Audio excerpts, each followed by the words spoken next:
कहानी की शुरुआत में हम तीन कौवों को देखते हैं जो एक भाई बहन की बहुत ही दिलचस्प स्टोरी सुना रहे होते हैं।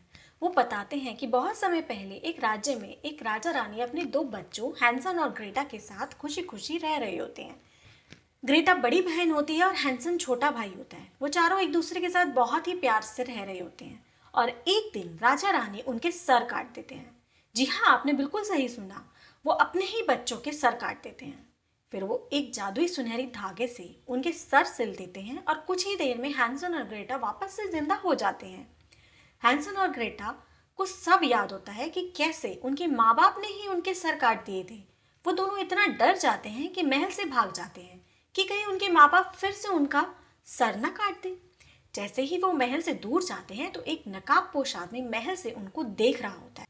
रास्ते में जाते वक्त ग्रेटा अपनी भाई को बोलती है कि क्यों ना हम नए माँ बाप ही ढूंढ लें जो हमें बहुत प्यार करेंगे। वो उनके महल में काम करने वाली बेकर के घर जाने का डिसाइड करते हैं, जिसके लिए उन्हें एक बहुत ही गहरे घने जंगल से जाना पड़ेगा। वो जंगल की ओर निकलते हैं और रात को आराम करने के लिए आग जलाकर बैठ जाते हैं कि तभी उनके गले पर बंधा हुआ सुनहरी धागा चमकने लगता है और वो देखते ही देखते वो धागा गायब हो जाता है।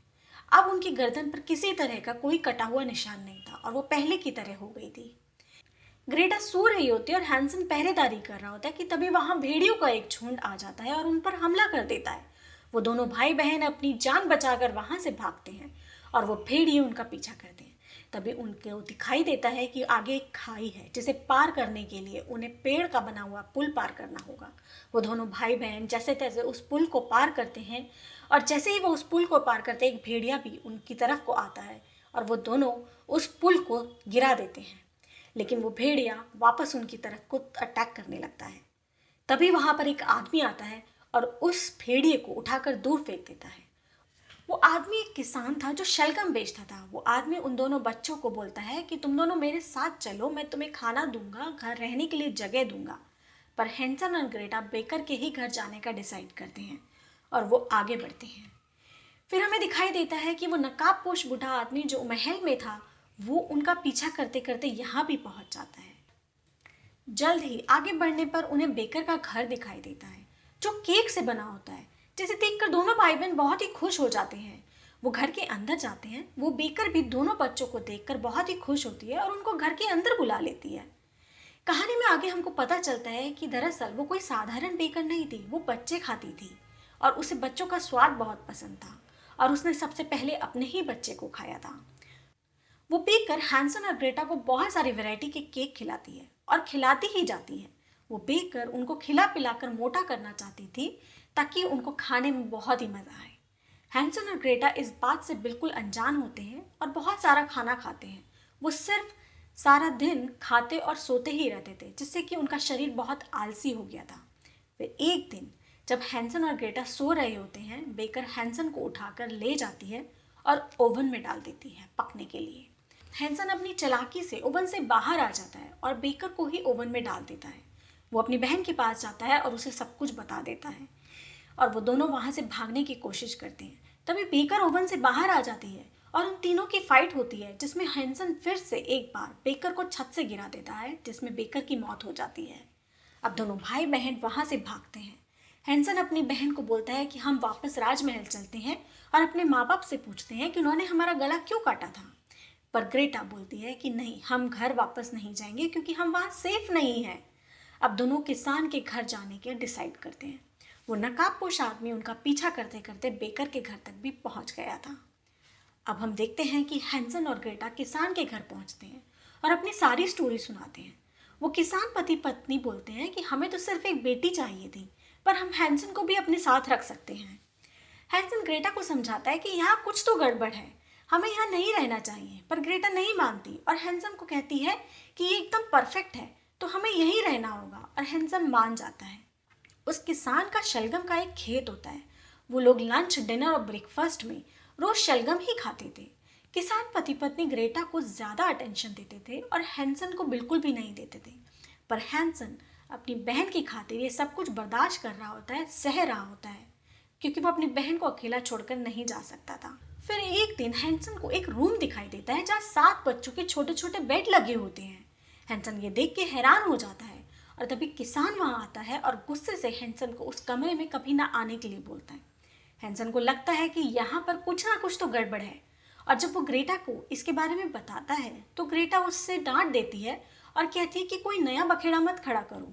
फिर एक दिन रात को ग्रेटा और हैंसन को उस किसान के रोने की आवाज़ सुनाई देती है। वो जाकर देखते हैं तो वो किसान उसी कमरे में बैठा रो रहा होता है। हैंसन और ग्रेटा किसान के जाने के बाद उस कमरे में जाकर देखते हैं तो वहाँ उन्हें एक तहखाना मिलता है। उस तहखाने में बहुत सारे खिलौने होते हैं और एक फोटो दिखाई देती है जिसमें 7 छोटे छोटे बच्चे होते हैं, जिसे देखकर ग्रेटा और हैंसन हैरान हो जाते हैं। हैंसन और ग्रेटा को किसान पति पत्नी की अब बातें सुनाई देती हैं। वो बताते हैं कि कैसे उनके वो सातों के सातों उनके अपने ही बच्चे थे और ग्रेटा को अपनी बेटी बनाने की चाहत में उन्होंने उन सातों बच्चों को परिंदा बना दिया था। ये सुन ग्रेटा को खुद पर बहुत गुस्सा आता है और वो सब ठीक करने की ठानती है। हैंसन ग्रेटा को एक बार फिर से समझाता है कि हम कहीं और जाकर रह लेते हैं, पर ग्रेटा इस बात पर नहीं मानती और उन सातों परिंदों को ढूंढने निकलती है ताकि वो सब फिर से हंसी खुशी एक साथ रह सकें। फिर हमें वो नकाबपोश आदमी फिर से दिखाई देता है जो उनका पीछा करते करते किसान के घर भी पहुंच गया था। सफ़र के दौरान ग्रेटा बहुत ही उदास होती है और उन बच्चों के साथ जो हुआ उसका जिम्मेवार वो खुद को मानती है और एक नदी के पास जाकर रोने लगती है। तभी वो नदी उनको बताती है कि वो सातों बच्चे एक मीनार के अंदर बंद हैं, जिसका दरवाज़ा खुलवाने के लिए एक पहेली को हल करना होगा और एक चाबी की भी ज़रूरत पड़ेगी। वो नदी उनको चाबी देती है और पहेली भी बताती है।